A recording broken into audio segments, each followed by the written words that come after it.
यो ब्रह्माणं विदधाति पूर्वं यो वै वेदांश्च प्रहिणोति तस्मै तं हदेवमात्मबुद्धिप्रकाशं मुमुक्षुर्वै शरणमहं प्रपद्ये।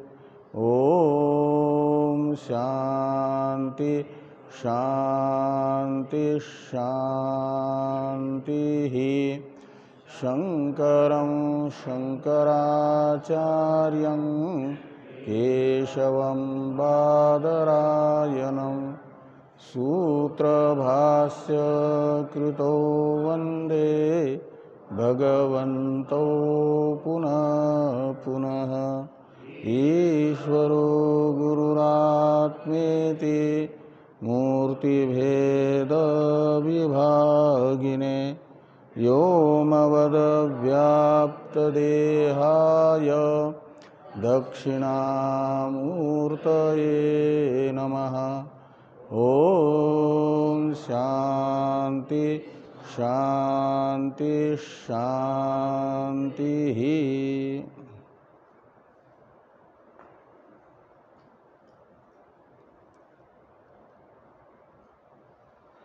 भगवान भाष्यकार के द्वारा विरचित तत्वबोध नामक प्रकरण ग्रंथ की चर्चा हम लोग कर रहे हैं। तत्वबोध में आत्मा का स्वरूप बताते समय एक पंचकोशातीत यह सच्चिदानंद स्वरूप का विशेषण था। इसमें पंचकोश कौन है इसे बताते हुए पहले नाम मात्र से पंचकोशों को बताया गया। अन्नमय कोश, प्राणमय कोश, मनोमय कोश, विज्ञानमय कोश तथा आनंदमय कोश। और इन पांचों कोशों का लक्षण बताया गया। इन पांचों कोशों का लक्षण घटता है तीन शरीरों में। स्थूल शरीर में अन्नमय कोश का लक्षण समन्वित होता है, तो सूक्ष्म शरीर में तीन कोशों का लक्षण समन्वित होता है। सूक्ष्म शरीर है 17 तत्वों का समूह। इस 17 तत्वों के समूह के अलग अलग तीन समूह बनाते हैं, एक दशक और दो षटक। तो दशक कर्मेंद्रिय पंच तथा पंच प्राण, इनका एक दशक बना, उसका नाम हुआ प्राणमय कोश। मन तथा ज्ञानेन्द्रिय, इन 6 का एक षटक बना, उसका नाम हुआ मनोमय कोश। बुद्धि और 5 ज्ञानेन्द्रिया एक षटक यदि बुद्धि से निर्धारित करते हैं 17 तत्वों में से ही, तो उसका नाम होता है विज्ञानमय कोश। और आनंदमय कोश है मुख्य रूप से उसमें कारण शरीर है और सूक्ष्म शरीर अंतःपाती मन भी है। आनंदमय कोश के साथ अंतःकरण भी है ना। सुषुप्ति के समय भी अंतःकरण सामान्य रहता है, उसमें चिदाभास के तरह आनंदाभास भी होता है। उस आनंदाभास को कहा गया सामान्य आनंद। वह आनंदमय कोश की तैत्तिरीय उपनिषद के अनुसार आत्मा है। तो जिसमें चिदाभास पड़ा वह अंतःकरण सामान्य भी बना हुआ है अपंचीकृत पंच महाभूतों से ही। इसलिए उसे भी भौतिक कहा जाएगा। और उसमें जो अहम वृत्ति है उसका आलंबन कारण शरीर है, अज्ञान, और वह अज्ञान अभौतिक है, यानी भूतों का कार्य नहीं है अपितु भूतों का कारण है। इसलिए क्या हो जाएगा, आनंदमय कोश को उभय रूप माना जाएगा, भौतिक भी अभौतिक भी। भौतिक है अंतःकरण सामान्य को लेकर के तथा अहम वृत्ति को लेकर के। सुषुप्ति के समय अहम वृत्ति रहती है ना, और उसका आलंबन शुद्ध आत्मस्वरूप नहीं होता, आत्मस्वरूप की उपाधिभूत कारण शरीर होता है। वो कारण शरीर भी अनात्मा है। अनात्मा को विषय करने वाली अहम वृत्ति का नाम क्या है, अहंकार। तो सुषुप्ति में भी अहंकार रहता है, कारण शरीर को आलंबन बना करके। और अंतःकरण सामान्य भी है वहाँ पर, और उस अंतःकरण सामान्य में चिदाभास तथा आनंदाभास है। तो वो जो अंतःकरण सामान्य और अहंकार, ये अपंचीकृत भूतों के सम्मिलित सत्वगुण का कार्य है, इसलिए भौतिक है। तो भौतिक भी कुछ अंश आनंदमय कोश में है और कुछ अभौतिक अंश है, वो अज्ञान। और स्वप्न तथा जागृत में भी आनंदमय कोश होता है। स्वरूप का अज्ञान मात्र सुषुप्ति में होता हो, रहता हो, और जागृत स्वप्न में स्वरूप का अज्ञान नहीं हो, ऐसी बात नहीं है। अपनी सच्चिदानंद रूपता का अज्ञान जैसे नींद में है, सुषुप्ति में है, ऐसा स्वप्न में भी और जागृत में भी हम नहीं जानते हैं अपनी सच्चिदानंद रूपता को। तो सच्चिदानंद रूपता के अज्ञान का ही नाम है कारण शरीर। तो सुषुप्ति के समय जैसे कारण शरीर हैं, ऐसे जागृत और स्वप्न में भी कारण शरीर है। लेकिन सुषुप्ति में कारण शरीर बाकी सब व्यापार सूक्ष्म शरीर तथा स्थूल शरीरों से रहित अकेला है। और सूक्ष्म शरीर अंतःपाती अंतःकरण है वहाँ पर, लेकिन वो भी निर्व्यापार है। सामान्य अंतःकरण का अर्थ होता है निर्व्यापार अंतःकरण। अंतःकरण का व्यापार क्या है, क्रिया। मन की संकल्प विकल्पात्मक क्रिया है, उसे कहा जाता है मन का व्यापार। और ये जो संकल्प विकल्प है वह सुषुप्ति में नहीं रहता। सुषुप्ति में कोई संकल्प होता है क्या, और विकल्प भी नहीं होता। तो संकल्प विकल्प रहित जो अंतःकरण, उसे कहा गया सामान्य अंतःकरण, वो सुषुप्ति में है। यानी सब व्यापार सूक्ष्म शरीर से भी और स्थूल शरीर से भी रहित केवल कारण शरीर है वहाँ पर।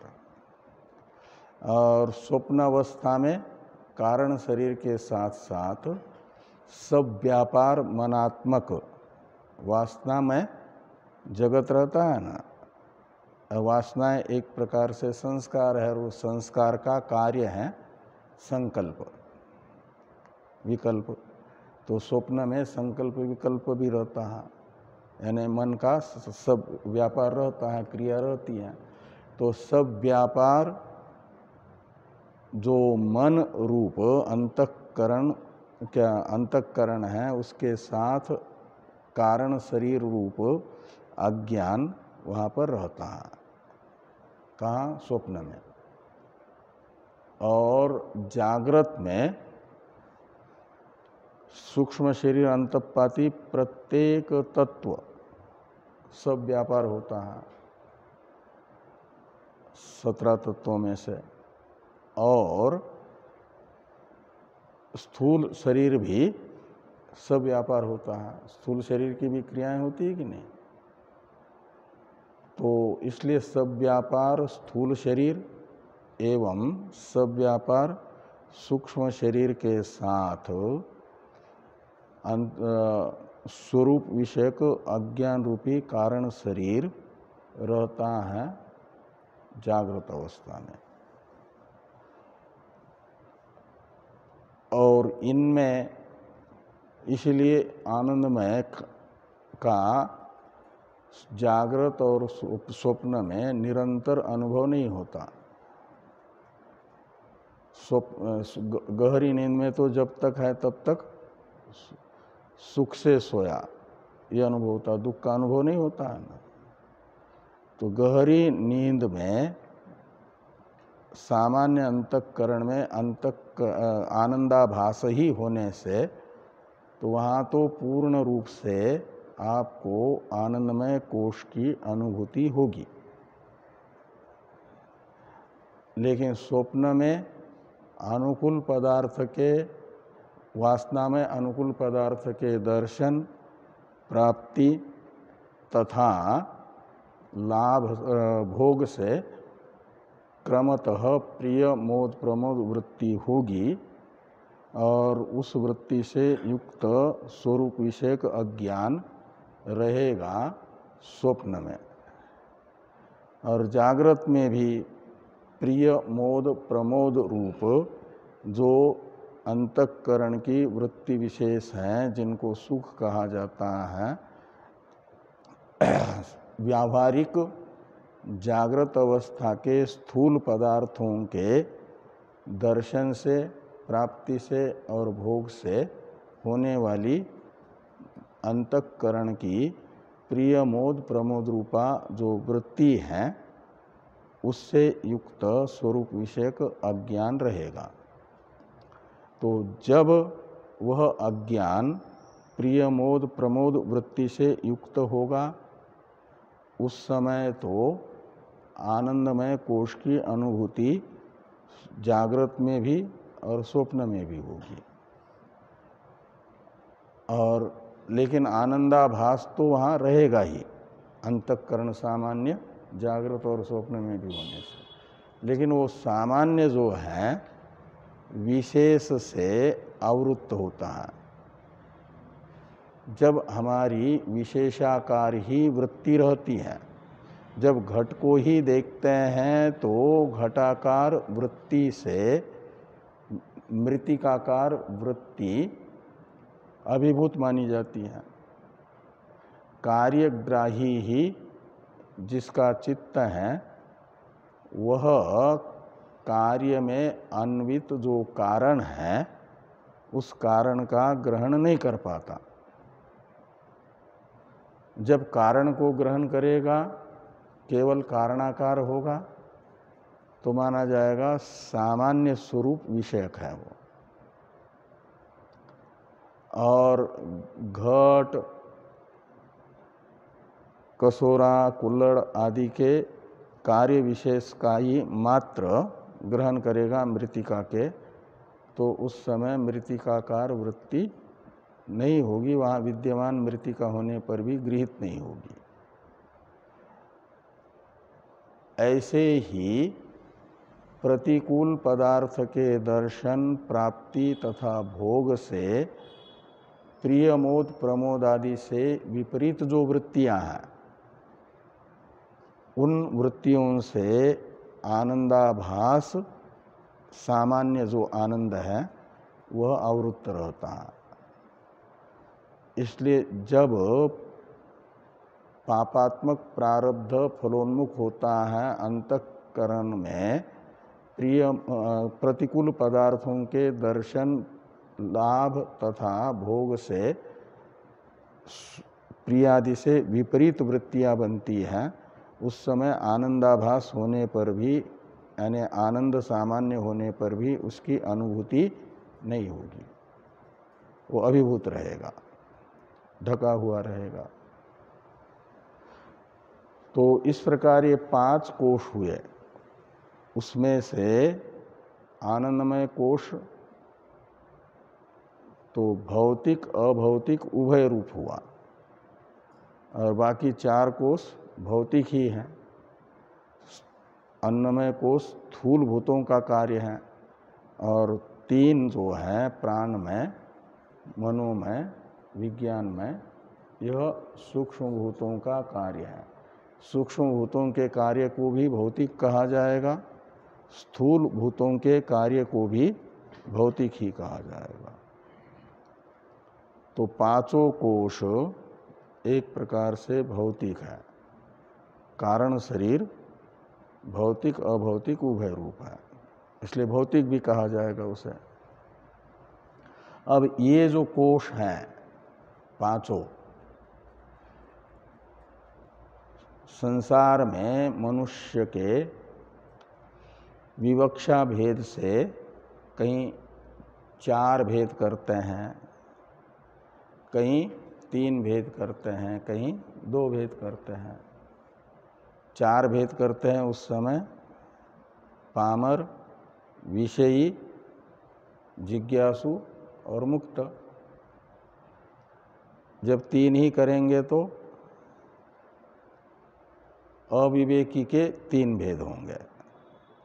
वो 3 भेद कौन? राजस, सात्विक, राजस, तामस। सत्वगुण अधिक है जिसमें, उसे सात्विक मनुष्य कहा जाएगा। जिसके शरीर, इंद्रियां तथा मन की प्रवृत्ति सत्वगुण से प्रेरित होकर के हो रही है, सात्विक हो रही है,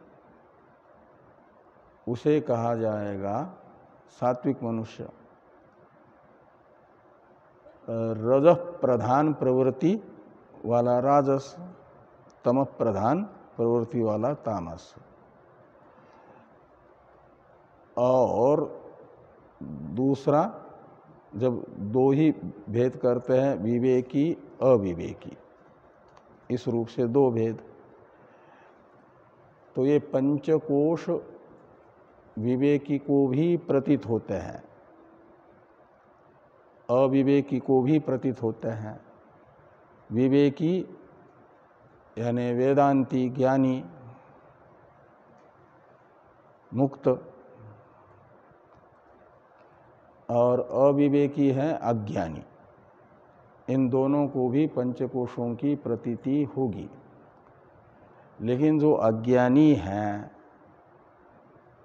उसके 5 कोशों की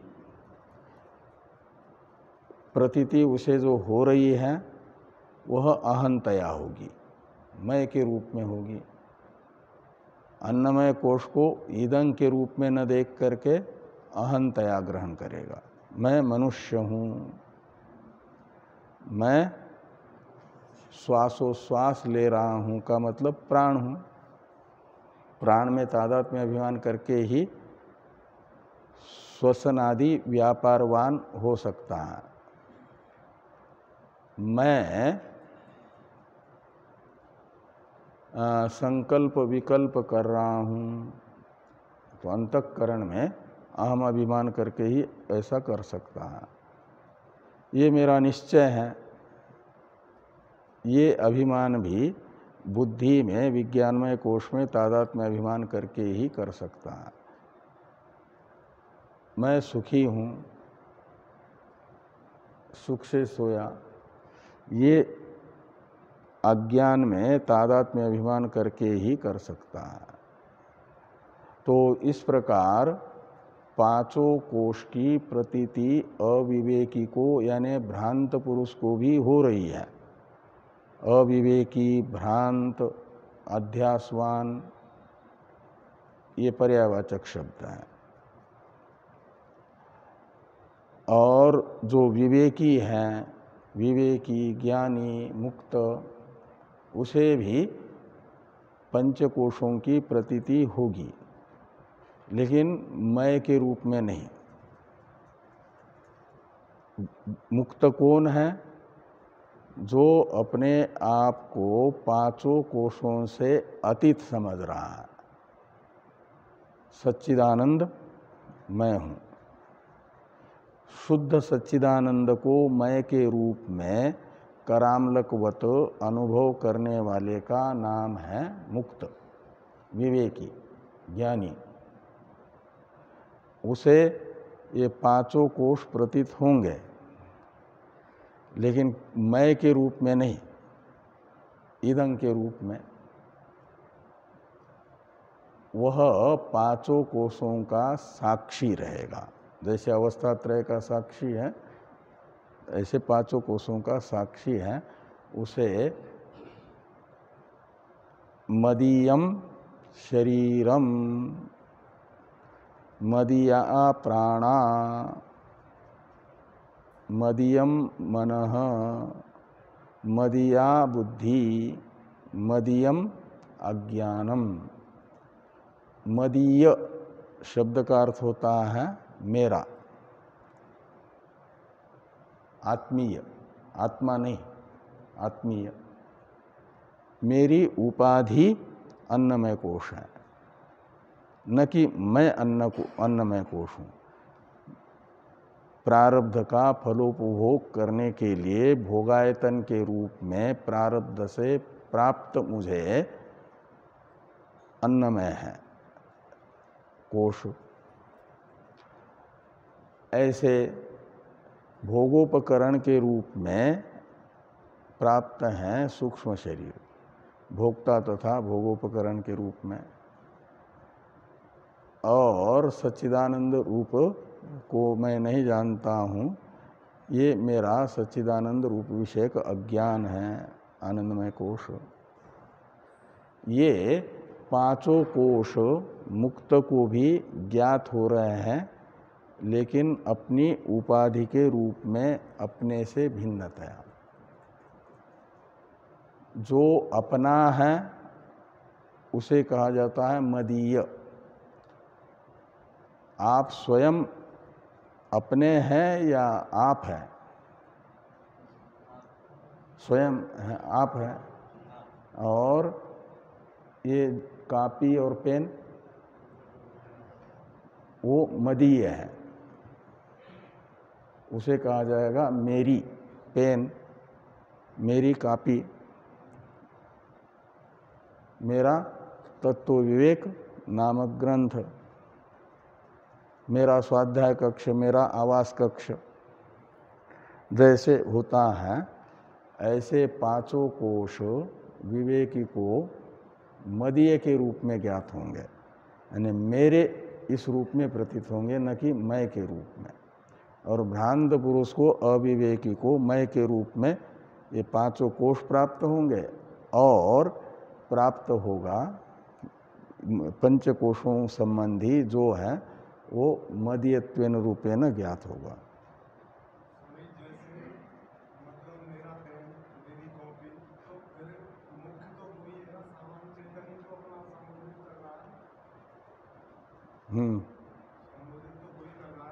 प्रश्न क्या है इसमें? प्रश्न पूछना, उदाहरण दे करके ज़्यादा ये होने से समय सबका ये हो जाता है ना। केवल प्रश्न।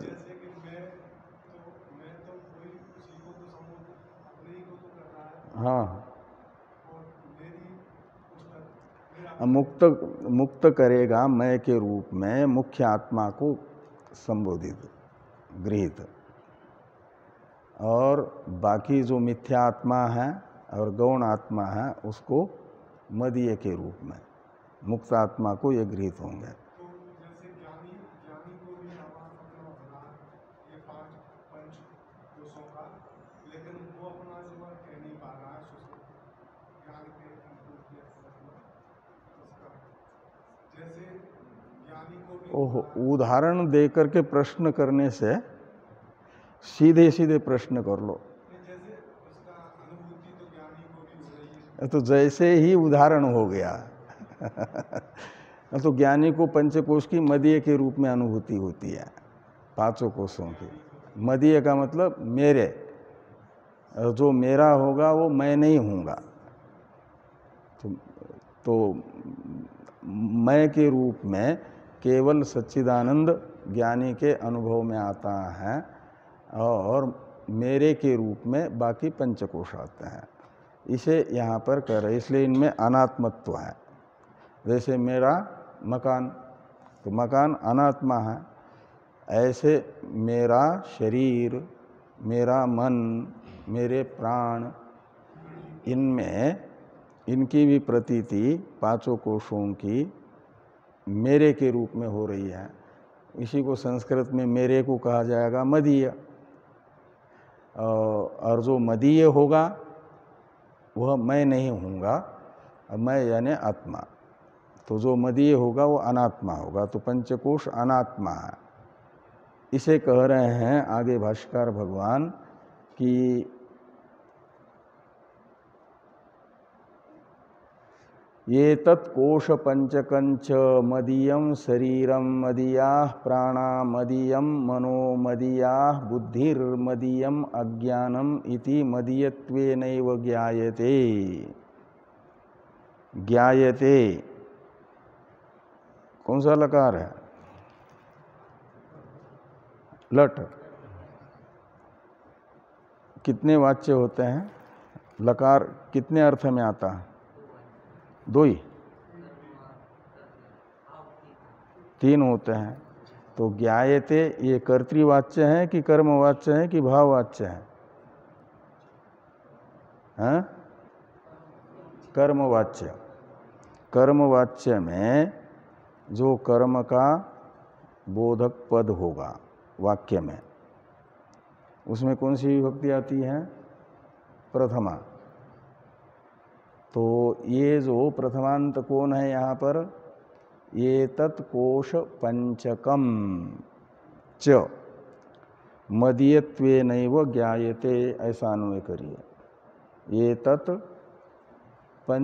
कोश पंचकम च मदीयत्वेनैव ज्ञायते का अर्थ निकलेगा ये जो पांच कोशों का समूह है, इसे कहा जाएगा कोश पंचक। पंचक का अर्थ है पांच का समूह। और किन पांच का समूह?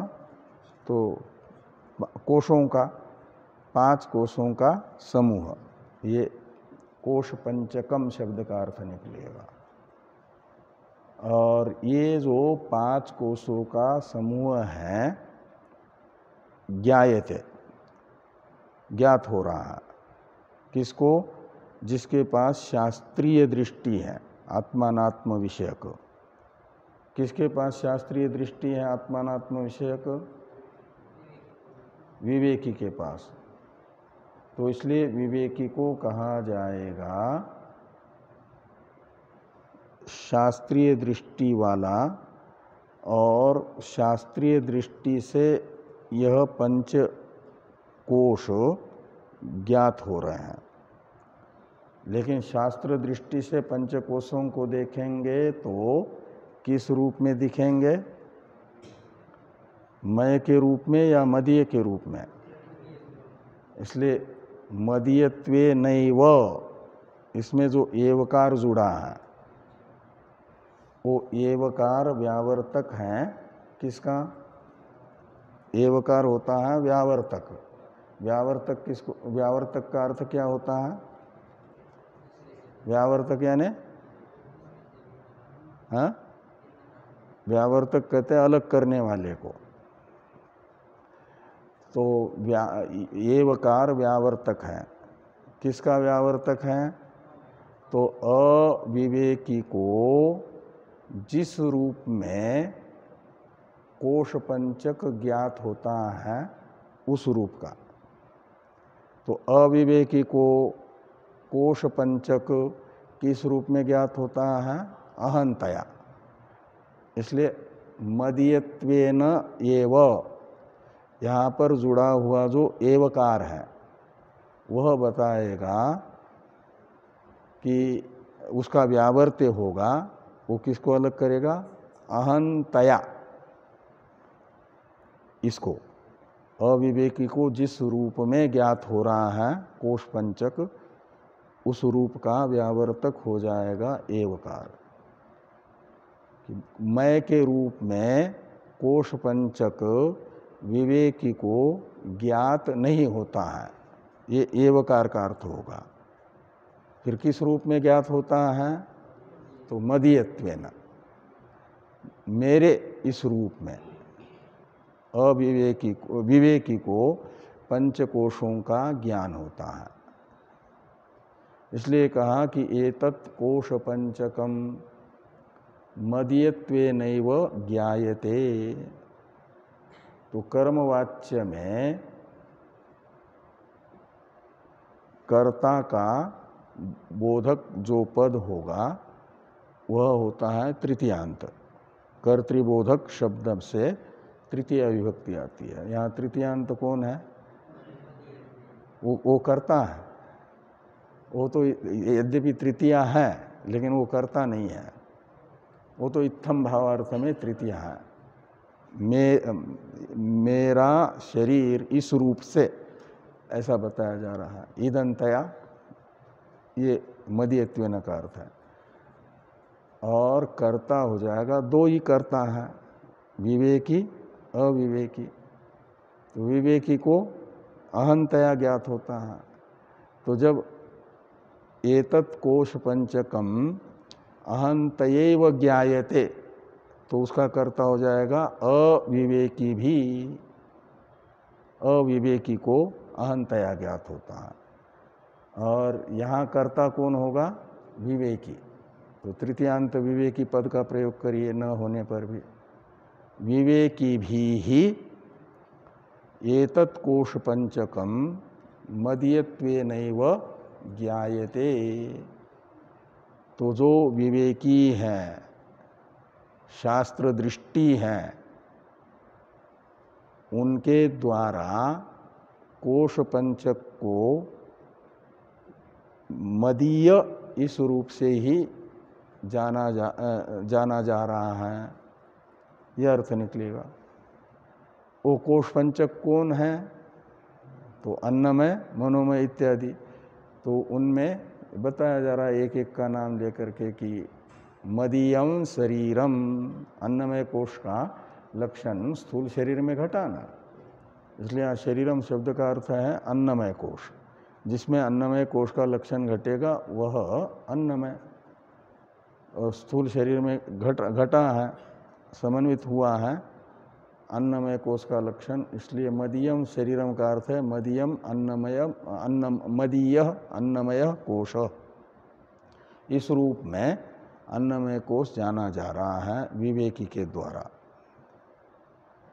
और ये आपका आगे है मदीयाः प्राणा, पांचों प्राण। और ये कर्मेंद्रिय पंचक, ऐसे 10 हो।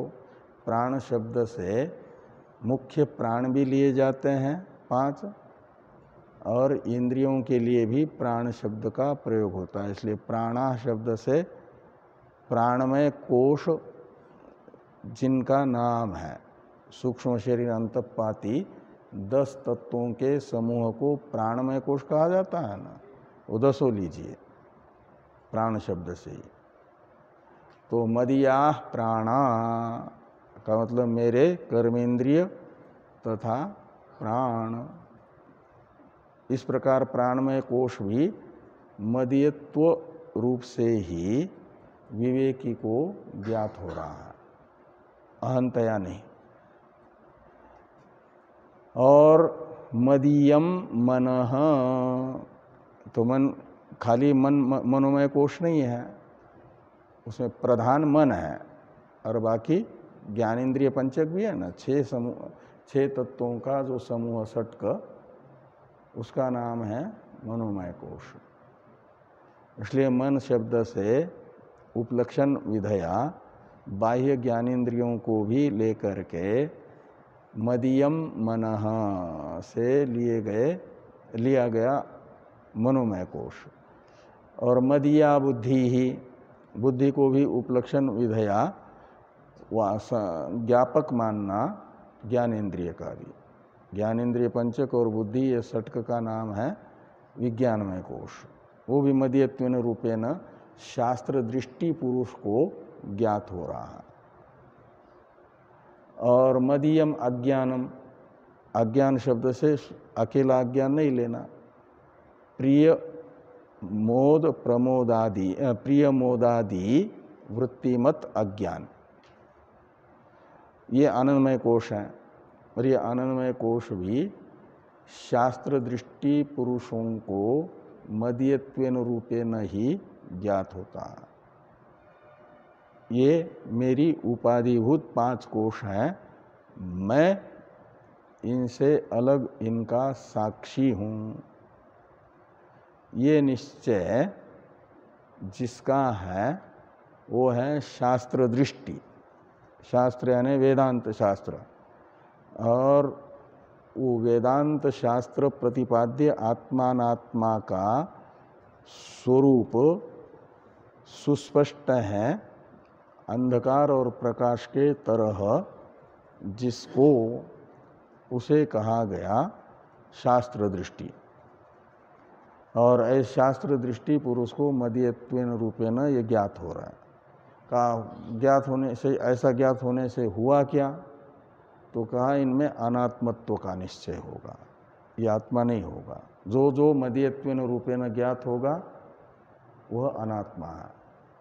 यत्र मदीयत्वम तत्र अनात्मत्वम, ये व्याप्ति होगी।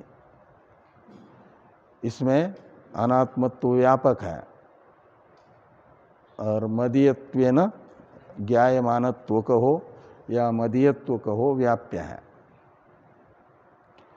तो व्याप्य का स्वभाव होता है वह व्यापक के बिना नहीं रहता। व्याप्य जो धुआं है वह अपने व्यापक अग्नि के बिना कहीं नहीं रहेगा।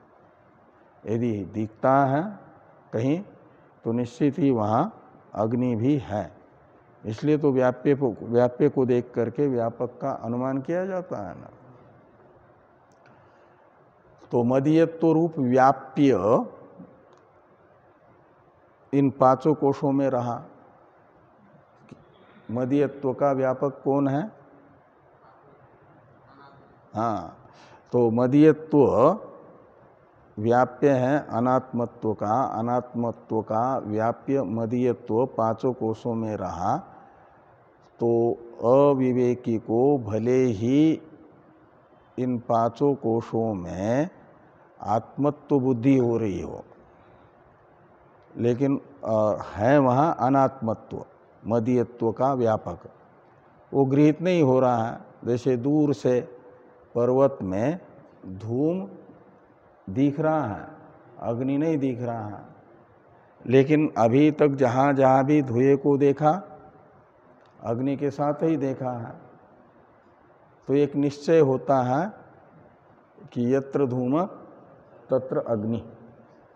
तो पर्वत में धूम दिख रहा है तो निश्चित है कि वहाँ भी भले ही दूरतादि के कारण या कहीं पर्वत के पीछे वाले हिस्से में होने के कारण दृष्टिगोचर अग्नि नहीं हो रहा है, लेकिन वहाँ अग्नि है। ये अनुमिति होती है, अनुमान प्रमाण से अनुमिति रूप प्रमा होती है। ऐसे मदीयत्व यदि है तो बिना अनात्मत्व के मदीयत्व नहीं रहेगा। और अविवेकी को ज्ञात नहीं हो रहा है, उसे समझाने के लिए ये कहा कि यदि वो आत्मा ही होता तो विवेकी को भी फिर आत्मरूप से ही ज्ञात होता। जो अनात्मा है उसको मदीयत्वेन रूपेण तुम भी जान रहे हो। ये समझाने के लिए एक दृष्टांत यहाँ पर बताया जा रहा है। जो मदीयत्वेन ज्ञात होगा वो अनात्मा होगा, अर्थात अनात्मत्व का व्याप्य मदीयत्व है। ये दिखाने के लिए दृष्टांत वाक्य है कि तद यथा मदीयत्वेन ज्ञातम कुंडल कटक गृहादिकम स्वस्मात् भिन्नम तथा मदीयत्वेन ज्ञातम आत्मा न भवति। आत्मा न भवति का मतलब अनात्मा है। तो जैसे आभूषण जो कुंडल है उसको मैं मानते हैं या मेरा मानते हैं, मेरा यानी मदीय।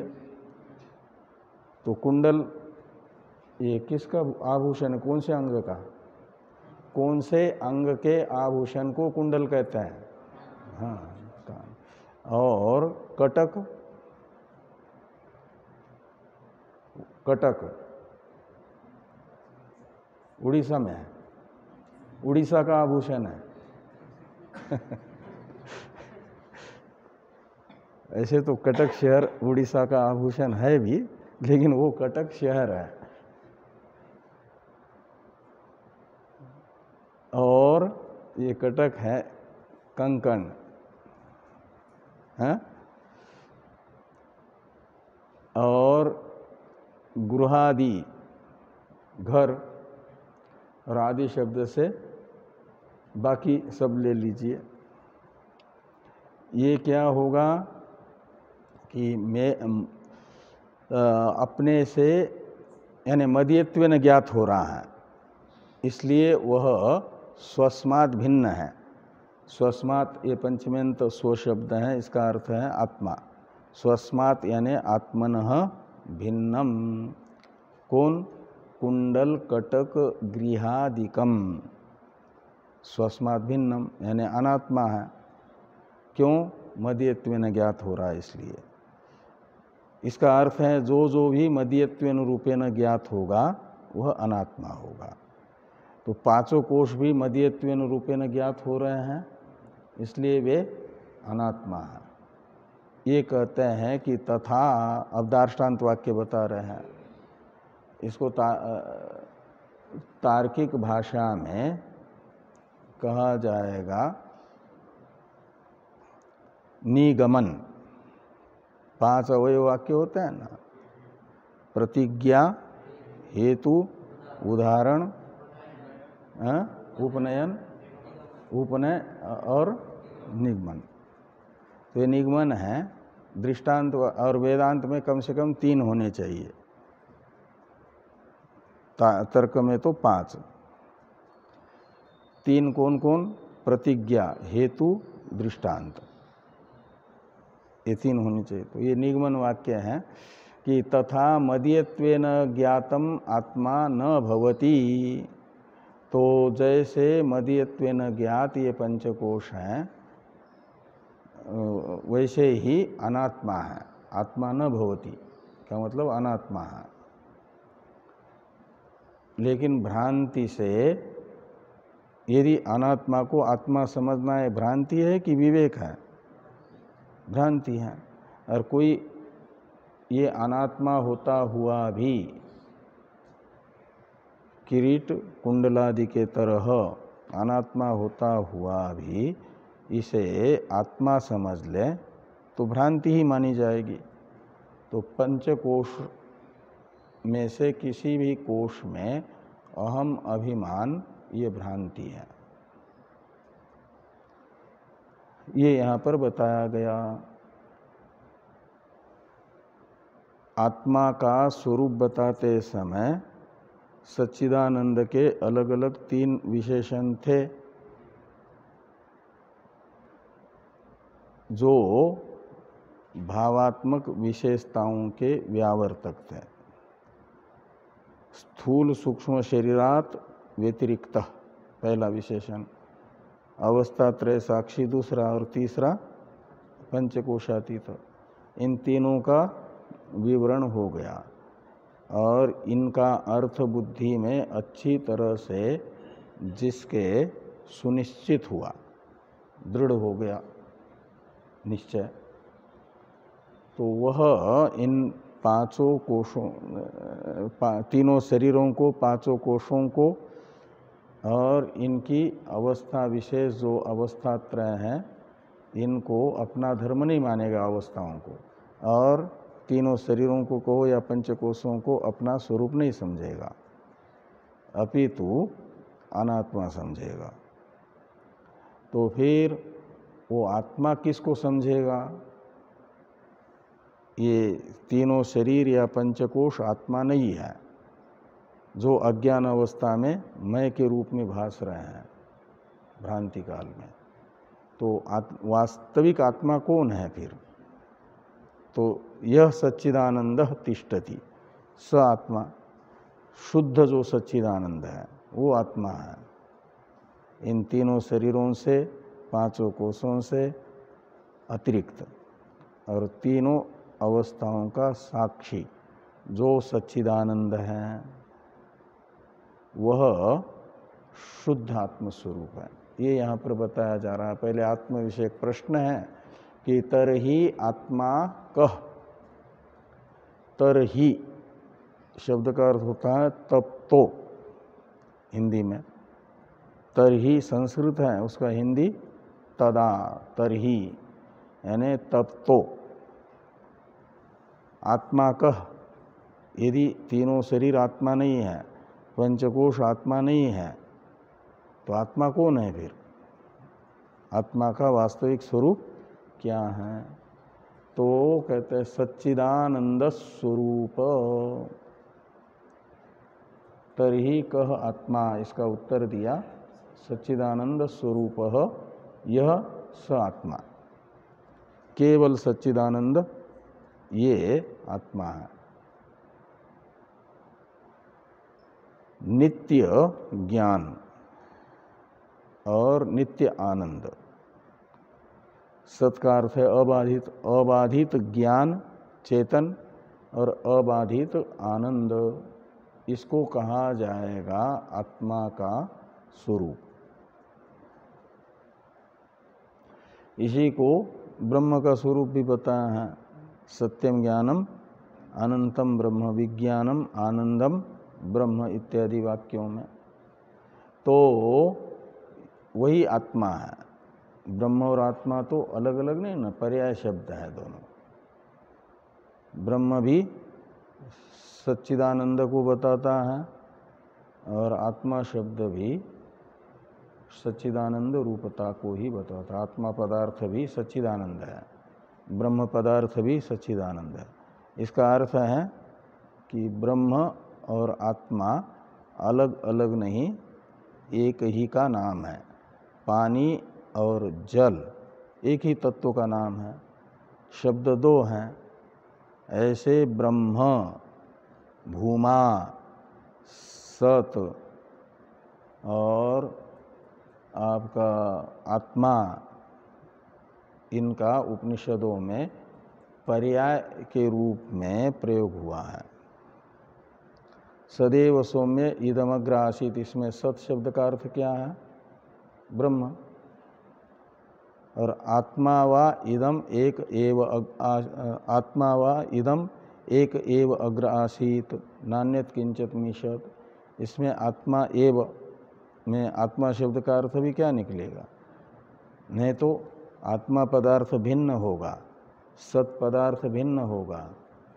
तब तो छांदोग्य उपनिषद तो बता रही है कि जगत की उत्पत्ति से पहले सत पदार्थ मात्र था, और ऐत्रेय उपनिषद बताएगी आत्मा ही था। अरे आत्मा पदार्थ और सत पदार्थ अलग अलग होगा यदि, तब तो इन दो उपनिषदों का परस्पर विरोध होगा कि नहीं होगा? एक कह रही है जगत की उत्पत्ति से पहले आत्मा था, एक कह रही है जगत के उत्पत्ति से पहले सत था। अरे आत्मा और सत अलग अलग दो पदार्थ होंगे, तो निश्चित है कि इन दोनों श्रुतियों का परस्पर विरोध होगा। इसलिए मानना होगा कि ये दोनों श्रुतियां आपस में एक दूसरे की संवादक है, न कि विसंवादक।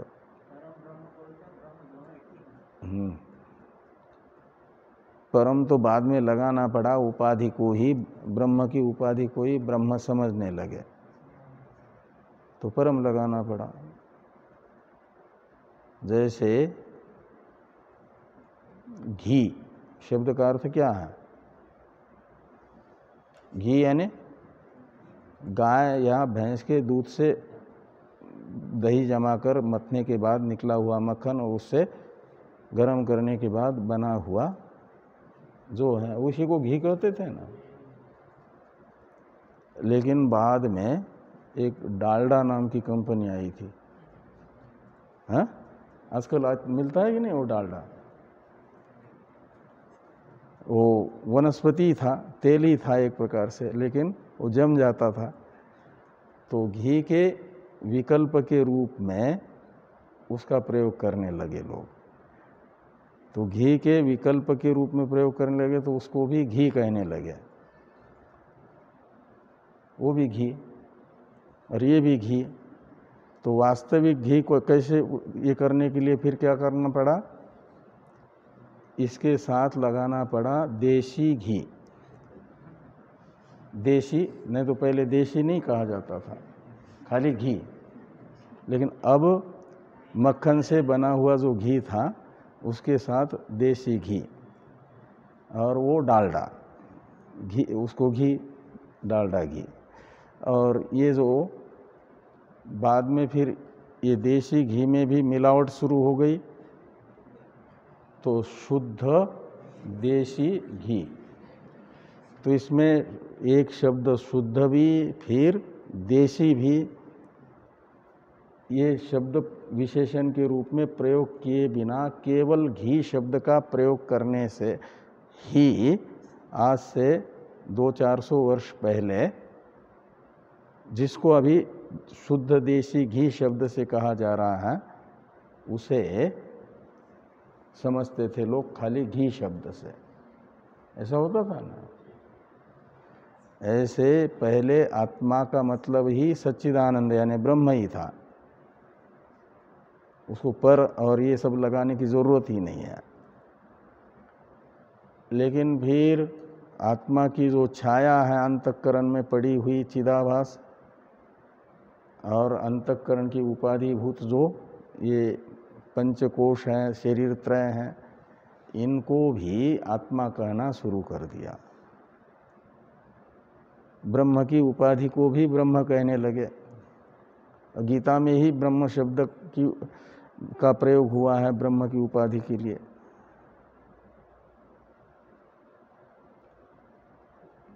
मम योनिर्महद ब्रह्म तस्मिन् गर्भम दधाम्यहम्। यहाँ महद ब्रह्म शब्द किसके लिए आया है? अव्याकृत के लिए। अव्याकृत के लिए वो ब्रह्म शब्द का प्रयोग है, ब्रह्म की उपाधि के लिए, अविद्या के लिए।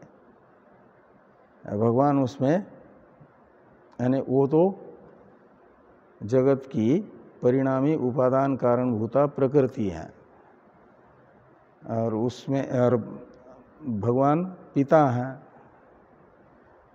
वो माता हैं। तो क्षेत्र क्षेत्रज्ञ का जो संयोग होना है वही उसमें गर्भाधान करना है। तस्मिन् गर्भम दधाम्यहम्। तो अव्याकृत तथा ब्रह्म का संबंध हुआ उपाधि का, तो उसको भी ब्रह्म शब्द से कहने लगे। इसलिए पर ब्रह्म कहना पड़ रहा है, नहीं तो खाली ब्रह्म और खाली आत्मा। ये तो कहते सच्चिदानंद स्वरूप वो आत्मा है।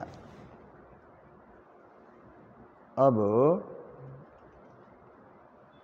ये पूरा ही हो जाएगा पूर्वार्ध 2 मिनट में कि सत किसको कहते हैं? कहते हैं सत किम, तो कहते कालत्रयेपि यत् तिष्ठति तत्सत।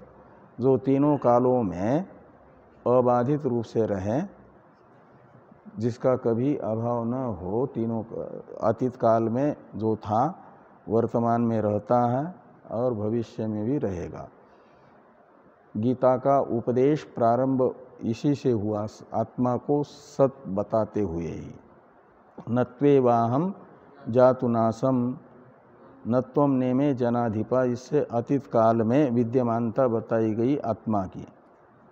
न चैवन भविष्याम, इससे बताया गया कि वर्तमान उपाधि के न रहने पर भी हम नहीं रहेंगे, ऐसा नहीं का मतलब भविष्य में भी है।